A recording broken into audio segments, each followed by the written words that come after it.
Gjithnjë më shumë shënojnë raste të mashtrimeve të ndryshme në rajonin e Tetovës dhe jo vetëm. Rastet e mashtrimit kohëve të fundit kanë të bëjnë me porositjen e mallit.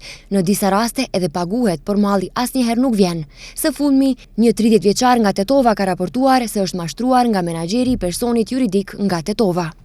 Të ejnëte në orën 11:30 në sektorin për punë të brendshme në Tetov, një 30 vjeçar nga Tetova ka raportuar se është mashtruar nga menaxheri i personit juridik nga Tetova. Sipas raportit, ai ka marrë një grant nga Agjencia për Punësim në vitin 2024 dhe është dashur të zgjedhë një kompani për ta furnizuar me mallin e nevojshëm, pas së cilës e dashura e tij nga Resnia, e cila është bashkëpronare në kompaninë e përbashkët, ka kontaktuar me menaxherin e kompanisë dhe ata janë pajtuar që t'i dorëzojnë mallin pasi që të kalojnë parat në llogarinë e tij. Siç është raportuar, ai i ka marrë parat në qershor të vitit 2024, por deri në momentin e raportimit ende nuk e kishte dorëzuar mallin, po merren masa për zbardhjen dhe dokumentimin e rastit, thon nga sektori për punë të brendshme në Tetov.